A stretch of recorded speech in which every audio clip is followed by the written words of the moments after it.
जब आप खुदा के साथ वफादार होते हैं, इस आयत को घरों में लिख के लगा लो, वो ऐसे इवेंट्स करेगा आपके साथ जो आपने अरेंज नहीं किए होंगे पर खुदा ने किए होंगे, और वो इवेंट्स आपकी लाइफ को सदा के लिए पूरी तरह से बदल के रखेंगे।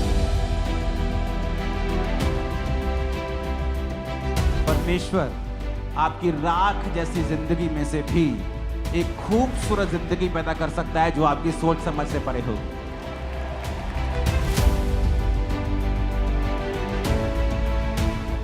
एक स्टोरी को हम जानते हैं, रूत की। नियोमी, उसका पति। वचन कहता है, जब आप रूत की पुस्तक पढ़ते हैं, कि जब बैतलहम में, जब उनके घर में अकाल पड़ा तो वो मोआब देश में चले गए। बैतलहम ऊंचा है, मोआब नीचा है। स्पिरिचुअल मतलब है, जब आपकी स्पिरिचुअल, आपकी आत्मिक, आपकी क्रिश्चियन लाइफ में कोई दिक्कत होती है, आप उस दिक्कत को मोआब जाकर, अपनी आत्मा में नीचे जाकर, प्रेयर लाइफ को बंद करके, खुदा के वचन को तोड़कर उस प्रॉब्लम को सॉल्व करने की कोशिश कभी मत करें। बैतलहम का मतलब है रोटी का घर। रोटी के घर में अकाल पड़ गया।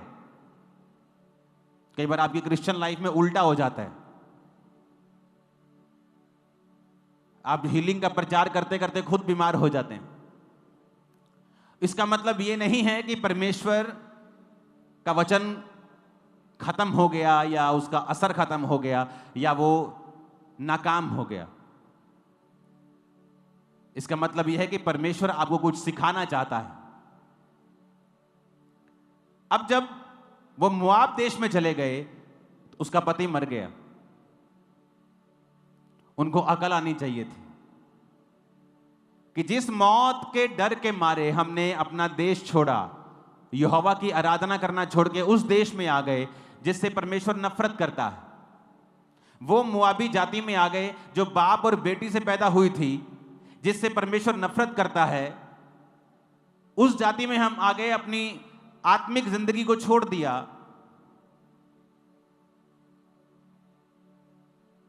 पर समझ नहीं आई। पति मर गया फिर भी समझ नहीं आई। कुछ लोग ढीठ होते हैं। जब परमेश्वर उसे सजा देता है, वो उसको समझते हैं कि नहीं, ये परीक्षा होगी, लेकिन कई बार वो परीक्षा नहीं होती। परमेश्वर उन्हें कुछ दिखाता है, फिर भी वो समझी नहीं। और अब उसके दोनों बेटे मर गए और वो खाली हो गई और सिर्फ अपनी 2 बहुओं के साथ हो गई। और फिर उसे समाचार मिला कि तेरा अपना देश बहुत प्रॉस्पर हो रहा है। तो वचन कहता है, वो सोचने लगी कि मैं बैतलहम वापस जाऊंगी। जब वापस जाने लगी, दोनों बहुओं को बुला के पूछा कि बेटियों, तुम वापस चली जाओ, मेरे पास कोई पुत्र नहीं है कि मैं तुम्हारी दोबारा शादी कर दूं। मेरे पास कोई बेटा नहीं है, ना ही मैं पति करूंगी कि उसका मेरे बच्चे हों और फिर तुम उनसे शादियां करो। क्या उनके सियाने होने तक तुम आशा लगाई रहेगी? तो वापिस चली जाओ। तो वचन कहता है, जेठानी वापिस चली गई, ओपरा वापिस चली गई। उसने संसार को चुना, पति के सुख को चुना, पर उसे यह मालूम था कि मेरी सास जीवित परमेश्वर को मानती है। कई बार आप ऐसे क्रिश्चियन घर में चले जाते हैं जो खुद तो परमेश्वर को नहीं मानते होते, जो खुद तो परमेश्वर के खिलाफ हैं, लेकिन एक जन उस घर में ऐसा चला जाता है जिसको पता होता है कि ये परमेश्वर तो जीवित है, लेकिन ये आदमी सारे गड़बड़ हैं। ये नहीं मानते अच्छी तरह से परमेश्वर को, लेकिन जिस परमेश्वर के पास मैं आई हूं, ये वाकई जीवित परमेश्वर है। तो रूत ने क्या कहा? रूत कहती, मैं तेरे संग चलूंगी, तेरा परमेश्वर मेरा परमेश्वर होगा, मृत्यु के अलावा कोई भी मुझे तुझसे अलग नहीं कर पाएगा। तेरे लोग मेरे लोग, तेरा प्रभु मेरा प्रभु। और जब सास नियोमी ने देखा कि ये जो कह रही है दिल से कह रही है और अपने फैसले पे अडिग है, तो वचन कहता है कि वो मान गई कि ठीक है, तू मेरे संग चल। वापिस पहुंचे। जैसे ही वो नगर में वापिस पहुंची तो पूरे नगर में, वचन कहता है, हलचल मच गई। ऐसे ही लिखा है, हलचल मच गई। हलचल मच गई तो लोगों ने कहा, देखो नियोमी आई है, नियोमी आई है। और नियोमी ने क्या कहा? मुझे नियोमी ना कहो, मुझे क्या कहो? मुझे मारा कहो। मैं कड़वी होके वापिस आई हूं। क्यों कड़वी होके आई हूं? क्योंकि मैंने अपनी स्पिरिचुअल लाइफ पर ध्यान नहीं दिया। मैं अपनी जिंदगी के मसलों को सॉल्व करते करते, मेरा परिवार अपनी जिंदगी के मसलों को सॉल्व करते करते आत्मा के खिलाफ हो गया, वचन के खिलाफ हो गया, संगति के खिलाफ हो गया। और देखो, जो कुछ हम पाना चाहते थे खुदा को छोड़ के, हम सब कुछ गवा के आए हैं। और मुझे मारा कहो, उसने कहा, मुझे कड़वी कहो, नयोमी ना कहो, लेकिन एक खूबसूरत चीज थी जो परमेश्वर कर रहा था उस घटना के दौरान भी, क्योंकि वो आपका परमेश्वर प्रेमी परमेश्वर है और वो नहीं चाहता आप नाश। वो आपका परमेश्वर जो खूबसूरती पैदा कर सकता है राख में से भी, सिर्फ आपको मुड़ने की जरूरत है खुदाबंद की ओर। आप जब फैसला कर लेते मैं परमेश्वर की ओर मुड़ूंगा, आप सोच लेते कई बार नयोमी की लाइफ में अब क्या बचा था? कुछ नहीं। बेटे मर गए, पति मर गया, एक बहू छोड़ के चली गई, एक बहू रह गई, कोई कुछ नहीं है लाइफ में, कोई पैसा नहीं है, कोई काम धंधा नहीं, बूढ़ी हो चुकी है, सब कुछ गवा के फिर भी उसने कहा कि ठीक है मैं परमेश्वर के पीछे चलूंगी। तो क्या हुआ? परमेश्वर एक खूबसूरत चीज उनकी लाइफ में करता है। रूत 2 बाप में, जो मैंने आपको वचन सुनाया वो 1 बाप का था, अब 2 बाप का 2 अध्याय का सुना रहा हूं। रूत 2 उसकी 2 और 3 आयत में लिखा है, मोआबिन रूत ने नयोमी से कहा, मुझे किसी खेत में जाने दे कि जो मुझ पर अनुग्रह की दृष्टि करके करे, उसके पीछे पीछे मैं सीला बीनती जाऊं। यानी जो खेत में फसल काटते थे तो फसल जो बच जाती है थोड़ी थोड़ी, मैं उसे बीनती जाऊं, उसे उठाती जाऊं। उसने कहा जा, चली जा बेटी। तो नयोमी ने अपनी बहू को कहा जा, क्योंकि वो कटनी के दिन थे तो उसे मालूम था कि कुछ खाने को मिल जाएगा। इसलिए वो जाकर एक खेत में लवने वालों के पीछे बीनने लगी। जिस खेत में वो संयोग से गई थी वो एलीमेलेक के कुटुंबी बोअज का था। अब यहां पर लिखा वो संयोग से वहां चली गई। कहां? बोअज के खेत में। कौन था बोअज? बोअज नयोमी का एक रिश्तेदार था। और जब किसी के पति, जब किसी का कोई बेटा मर जाता था तो निकट जो रिश्तेदार होता था वो उस लड़की से शादी करके उसके वंश को आगे चलाता था। अब वचन क्या कहता है कि वो संयोग से, अब बड़े ध्यान से समझने वाली बात है, अगर समझ गए ना जीवन सफल हो जाएगा तुम्हारा। अब वचन हम जानते हैं संयोग से कुछ नहीं होता। बात क्या है बीच की, मैं आपको सीक्रेट बताता हूं। अब जिस खेत में वो गई वो बोअज का था। वो एक अमीर था, धर्मी था। और जब उसे बताया गया, जब उसने पूछा कि ये लड़की कौन है, तो उसे बताया गया कि ये नयोमी की जो तेरी रिश्तेदार है ये उसकी बहू है। और उसकी दूसरी बहू से छोड़ के चली गई जब उसके बेटे मर गए। पर ये जो बहू है इसने यहोवा को चुना हुआ है, क्योंकि ये यहोवा परमेश्वर को जानती थी, इसलिए अपनी सास के पीछे चल रही है। तो बोअज उससे बहुत इंप्रेस था कि ये एक भली औरत है। अब वो संयोग से नहीं गई। जब आप प्रभु के साथ वफादार होते हैं, इसलिए तो मैं कहता हूं आपकी बुद्धि, आपकी स्किल, आपका वरदान, आपकी पढ़ाई किसी काम की नहीं अगर आपके जीवन में परमेश्वर नहीं है। तो जब वो प्रभु के साथ वफादार है और अपनी सास के साथ रह रही है, उसे पता है मुझे सास को पालना पड़ेगा, अपने को भी पालना पड़ेगा, शादी वो नहीं कर सकती। अब यहां पे वो खुदा के साथ वफादार है। और देखो संयोग लिखा, बाय चांस, अगर आप इसे इब्रानी में पढ़ेंगे, बाय चांस, कि वो उस खेत में गई जो बोअज का था। और क्या हुआ? उसने आकर अपनी सास को बताया बोअज के बारे में। सास ने कहा ये तो हमारा रिश्तेदार है। जब बात चली शादी की कि बोअज तुझसे शादी कर सकता है अगर वो चाहे, और बोझ से बात चली तो बोझ ने कहा एक और रिश्तेदार है जो मुझसे भी ज्यादा नजदीकी है, उससे बात की गई कि तू उसे छुड़ाना चाहता है, क्या तू उससे शादी भी करेगा? अगर नियोमी के सारे कर्जे को तू चुकाएगा। तो उसने मना कर दिया। तो परमेश्वर ने बोझ को और रूत को एक किया और वो दाऊद की परदादी बनी। अब सुनो ध्यान से, जब वो परमेश्वर के साथ वफादार थी तो बाय चांस उस खेत में गई जो बोझ का था। 3 आयत को फिर से पढ़ेंगे। रूत ने नियोमी से कहा मुझे किसी खेत में जाने दे। 3 आयत को पढ़ेंगे। इसलिए वे जाकर एक खेत में लवने वालों के पीछे बीनने लगी। जिस खेत में वो संयोग से गई थी वो एलीमेलेक के कुटुंबी बोझ का था, उसी के रिश्तेदार का था। बड़ी ये छूने वाली बात है कि वो कुछ नहीं जानती, लेकिन वहां पहुंच गई जहां परमेश्वर की योजना थी। उसने ढूंढा नहीं, कोई एफर्ट नहीं किया आकर कि सबसे पहले मैं अपनी सास के रिश्तेदारों को ढूंढूं। ऐसे होते हैं शारीरिक लोग जो अपने लाइफ की हर प्रॉब्लम का हल शारीरिक रूप से करना चाहते हैं कि चलो आते ही बोले सास तेरे रिश्तेदार कौन है बता। अच्छा ये तेरा रिश्तेदार, अच्छा ठीक है मैं हूं जाननी है, तैयार हो गए थे। वो तैयार होके वहां जा रही है कि उसकी निगाह मेरे पे पड़ जाए, मेरी शादी हो जाए। और मैंने देखा है ऐसे लोग विश्वासी भी हैं और हर लाइफ थोड़े थोड़े दिनों के बाद, थोड़े थोड़े महीनों के बाद वो अपनी लाइफ में डिसअपॉइंट होते हैं, निराश होते रहते हैं।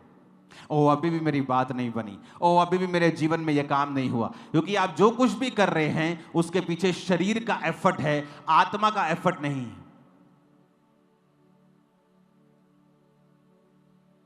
अगर आप वचन पढ़ें तो वचन में लिखा है कि परमेश्वर ने कहा आदम का अकेला रहना ठीक नहीं।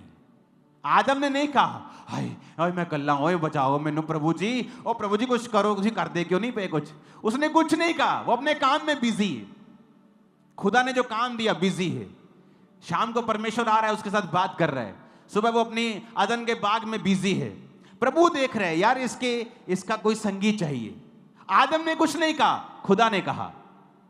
लेकिन आज का आदम क्या कर रहा है? वो परमेश्वर को बता रहा है तुझे मेरे जीवन में ऐसा करना चाहिए था, तुझे मेरे जीवन में ऐसा करना चाहिए। इमेजिन करो जब रूत वहां गई और सबसे पहले ढूंढती, अच्छा रिश्तेदार बता, सास तू मम्मी अपने रिश्तेदार बता कौन है जो मुझसे शादी कर सकता है। बेटा ये रिश्तेदार है, ये बोझ भी है, अच्छा ठीक है। मैं तैयार होके जाती हूँ, फुल तैयार होके जा रही, फुल परफ्यूम शर्फ्यूम कपड़े शपड़े डाल के फुल तैयार होकर ही करके आगे आगे जा रही उसकी। यदि निगाह मेरे पे पै जाए तो मेरा ब्याह हो जाए।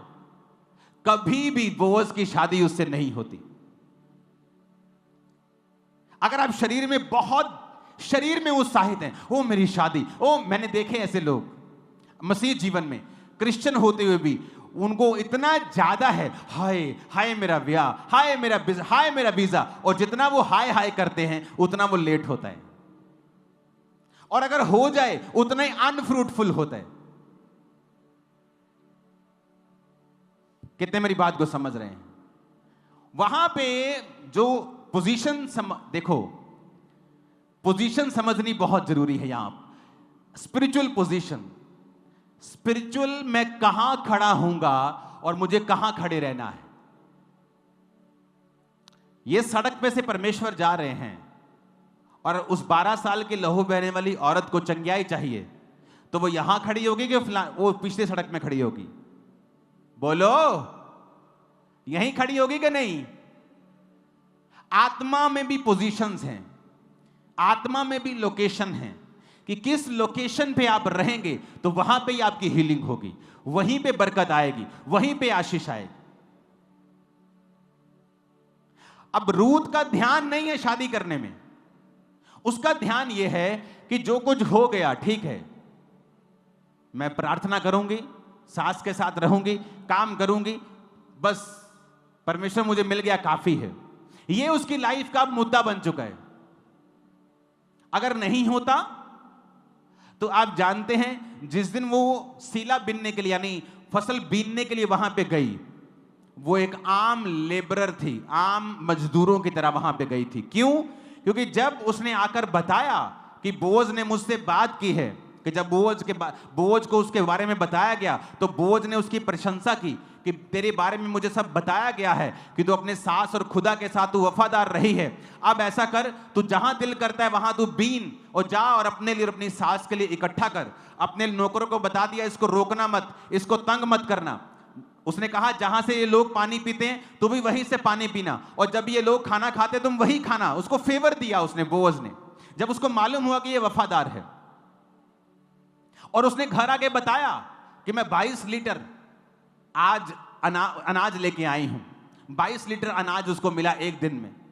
अगर वो 10-15 दिन भी लगातार जाती तो पूरे साल का अनाज इकट्ठा कर लेती। तो सास खुश थी, तो उसने सास को बताया कि मुझे बोअज मिला, और सास को मालूम था बोअज कौन है। तो उसने कहा बेटी अब तू जाएगी तो स्नान करके और तेल लगा के तैयार होके जा। इसका मतलब जब वो पहली बार गई थी तो एक लेबरर की तरह, एक आम मजदूर की तरह वो गई। उसके दिल में कुछ नहीं था, और जिस खेत में वो गई थी उसे मालूम भी नहीं था वो कौन सा खेत है। कितने मेरी बात को समझ रहे हैं? उसे मालूम नहीं था।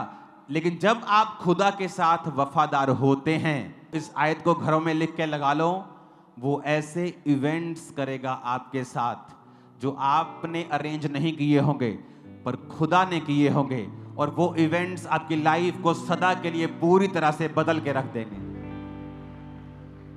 सदा के लिए, सदा के लिए मैं आपको बता रहा हूं। इमेजिन करो अगर अप्रोच उसी रूत की शारीरिक होती।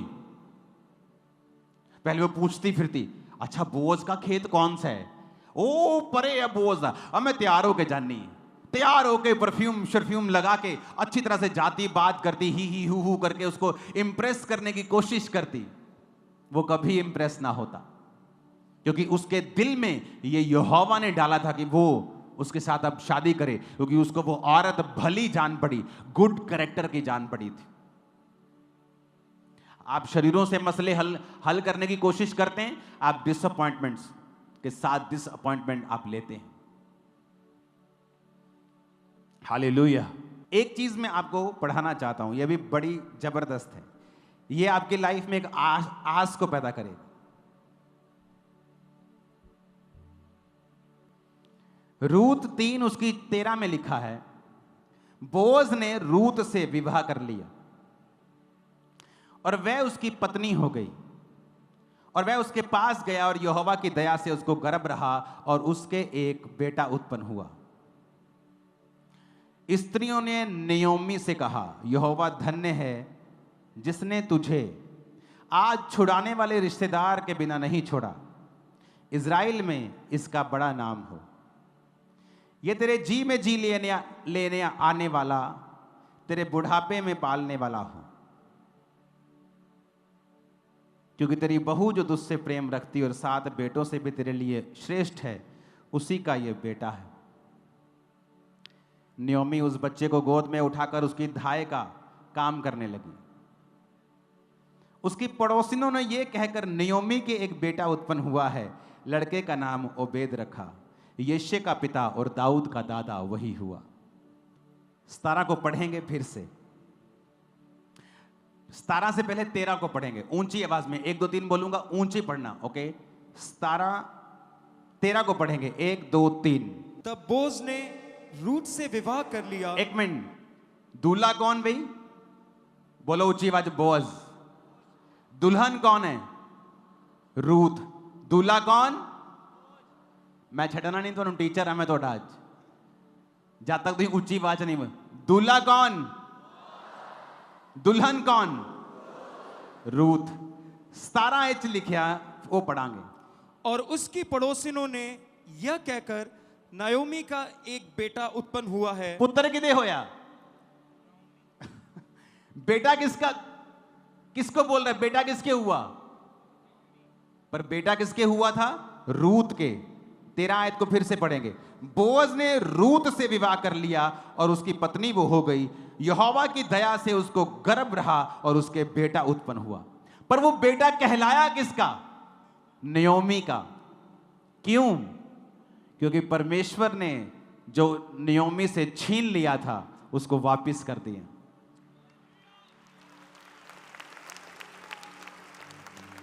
नयोमी सपने में भी सोच नहीं सकती थी जब उसका पति मर गया, उसके दोनों बेटे मर गए, कि कहीं फिर से कहीं मेरी जिंदगी आबाद हो जाएगी। अब सामने डिसीजन ले लिया कि मैं यहोवा के साथ वफादार रहूंगी। अब जो हो गया, चलो अपनी जिंदगी बिताते हैं। पर मैं आपको फिर से बताता हूं, परमेश्वर आपकी राख जैसी जिंदगी में से भी एक खूबसूरत जिंदगी पैदा कर सकता है जो आपकी सोच समझ से परे होगी। आपको वफादार रहना पड़ेगा, वफादार। वो वाला वफादार नहीं, अगर 7 हफ्तों में आशीष नहीं मिली तो कहीं और चली जाऊंगी। बच्चा रूत के हुआ, पड़ोसन कहती तेरे हुआ नयोमी, तेरे पुत्र हुआ, ओबेद नाम रखा। यिशै का डैडी और दाऊद का दादा वही हुआ। क्यों कहा? परमेश्वर जानते हैं उसका बेटा, वो उसकी धाय का काम करने लगी, उसकी दाई बन गई। वो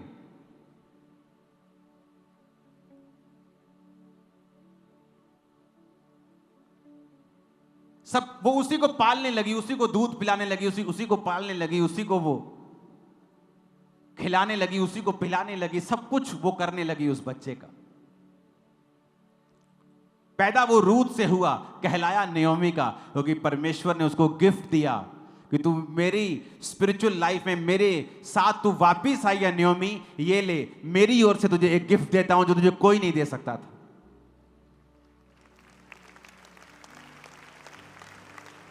अब नयोमी का एक बेटे समान रिश्तेदार था, बोअज। 7 बेटों से भी उत्तम एक बहू थी, रूत। और एक ओबेद नाम का एक बच्चा भी था जो उसका कहलाया। परिवार हो गया कि नहीं पूरा? और कहां से पूरा हुआ? एक राख से। वो भी उसी की गलती की वजह से राख हुआ था। औरत नहीं कह सकती कि मेरे पति ने कर दिया। कि एलीमेलेक ने कहा, अगर एक औरत चाहे तो अपने हस्बैंड के डिसीजन को चेंज कर सकती है, अगर वो खुदा का बनाया हुआ डिसीजन नहीं है तो। पर नहीं किया उसने। संसारिक चीजों में बिजी, अपने बेटों में बिजी। पति कह रहे अच्छा कोई बात नहीं, गलत तो लग रहा है लेकिन क्या करें, और सब कुछ गवा के वापिस आई। तो परमेश्वर ने कहा अब तू मेरे पास आई है, मैं तेरी जिंदगी को फिर से हरा भरा कर दूंगा।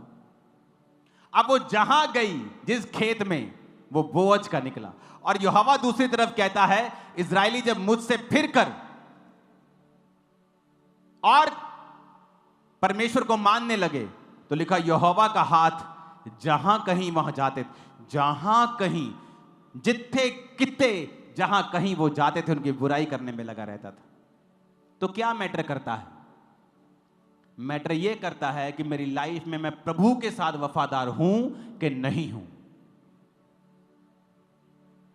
मैंने एक्सपीरियंस किया है, संपूर्ण पवित्रताई में चलना शुरू कर दो, संपूर्ण पवित्रताई में, कंप्लीट सिद्धता में, आप मैग्नेट बन जाओगे ब्लेसिंग के लिए।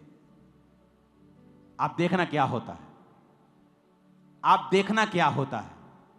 खिंची चली जाएंगी आशीषें और सब बरकतें, आत्मिक शारीरिक वो कैसी भी हो आपकी ओर।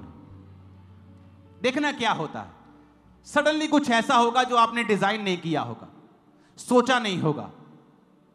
मेरी लाइफ में हुआ है, सेवकाई में हुआ है। ऐसे लोग एंटर करेंगे जो आपका भार उठा लेंगे। बात वफादारी की है। जब आप खुदा के साथ वफादार होते हैं, इस आयत को घरों में लिख के लगा लो, वो ऐसे इवेंट्स करेगा आपके साथ जो आपने अरेंज नहीं किए होंगे पर खुदा ने किए होंगे, और वो इवेंट्स आपकी लाइफ को सदा के लिए पूरी तरह से बदल के रख देंगे।